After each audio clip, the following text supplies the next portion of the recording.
সাপের কামড় খাওয়ার পর সোজা সাপ নিয়ে হাসপাতালে রোগী। উত্তর 24 পরগনার হিঙ্গলগঞ্জ ব্লকের কাঠাবাড়ি মোড়ের ঘটনা।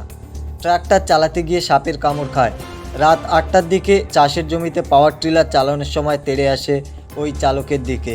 কিছু বুঝে ওঠার আগেই পাওয়ার ট্রিলার চালক অনুপ মণ্ডলের পায়ে কামড় মারে। তিনি পাওয়ার ট্রিলার থামিয়ে সেই বিষধর সাপটি হাত দিয়ে ধরে ফেলেন। তখনই আবার ফের হাতে কামড় মারে। সঙ্গে সঙ্গেই সেই জীবন্ত সাপটি নিয়ে সান্ডেলেরবিল গ্রামীণ হাসপাতালে নিয়ে আসেন চিকিৎসার জন্য। সেই সাপটি ব্যাগের ভিতরে রেখে চিকিৎসা চলছে।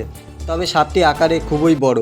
ওই সাপটিকে দেখে চিকিৎসক ডাক্তার রথিন গায়েন বলেন, গ্রামে ওঝা বা ঝাড়ফুঁক না করে হাসপাতালে এসে বুদ্ধিমানের মতো কাজ করেছেন।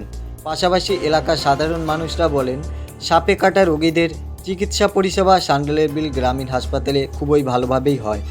এখন অনুপ মণ্ডল সুস্থ আছেন। ট্রাক্টর চালাচ্ছিলাম, তখন আমাকে কেউটো সাপে কামড়েছিল। তো আমি সেখান থেকে সাপটা ধরে নিয়ে সোজা হসপিটালে চলে এসেছিলাম। তো ডাক্তারবাবুদের সাপটা দেখালে ডাক্তারবাবুরা আমাকে চিকিৎসা করেছেন। আমি এখন সুস্থ হয়ে উঠেছি। পরিষেবা ভালো আছে এখন? পরিষেবা ভালো। কি নাম আপনার? অনুপ মণ্ডল। কোথায় বাড়ি? বাঁকা ডুবর। এই হসপিটালের পরিষেবা ভালো, আমি সুস্থ হয়ে গেলাম। হ্যাঁ, আর আমাদের হসপিটালে সত্যি পরিষেবা ভালো। আর এবিএস প্লাস নিউস্টিকবিন অ্যাট্রোপিন যেগুলো আছে সেগুলো সাপ্লাই, কিছু সেরকম ট্রিটমেন্ট হয়নি।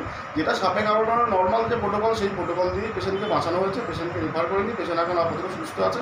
হ্যাঁ, হালকা একটু সোয়েলিং আছে, কিন্তু সেটা হয়তো কমে যাবে। রেট্রোগেটেড প্যারালাইসিস হয়েছিল, সেটা আস্তে আস্তে ভালোর দিকেই গেছে। পেশেন্টকে রেফার করতে হয়নি, পেশেন্ট এখানে আপাতত সুস্থ স্বাভাবিক আছে।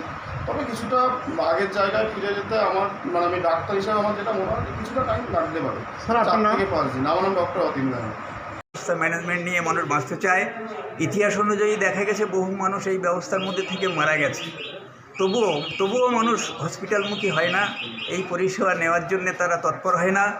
তো এখান থেকে আমার মনে হয় আগামী দিনে প্রত্যেকটা মানুষ এই অভিজ্ঞতা থেকে ছোটোখাটো যে কোনো ধরনের সর্পের সমস্যা হলে হসপিটালে আসা উচিত এবং এখান থেকে এই পরিষেবা নেওয়া উচিত। আপনার নাম?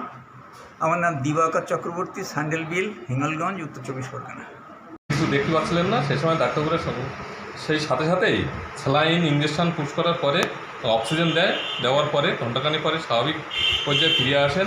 তাতে করে সেই পেশেন্ট এখন আমাদের ডাক্তারবাবু অতীন গায়েনের আন্ডারে আছেন, উনি চিকিৎসা করছেন, এখন ভালো আছেন। এখন আমাদের মনে হয় গ্রামীণ এইসব সাপে কামড়ানো পেশেন্টের আর গ্রামীণ ওজাদের না দেখিয়ে গ্রামীণ হাসপাতাল বা বড় হাসপাতালে নিয়ে যানো ভালো সময় থাকতে। আপনার নাম? আমার নাম দেবব্রত মণ্ডল।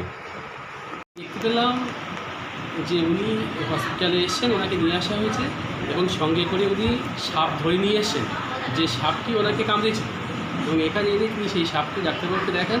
ডাক্তারবাবু ইমিডিয়েট ওনার চিকিৎসার ব্যবস্থা করেন এবং খুব ভালো পরিষেবা দেখলাম এখানে। ডাক্তারবাবু চিকিৎসা পেয়ে উনি এই মুহূর্তে সুস্থ হয়ে গেছেন। আপনার নাম? আমার নাম জাকির হোসেন মণ্ডল, বাড়ি? আমি বরুণা গ্রামেশ্বরী গ্রাম পঞ্চায়েতের পঞ্চায়েত সদস্য।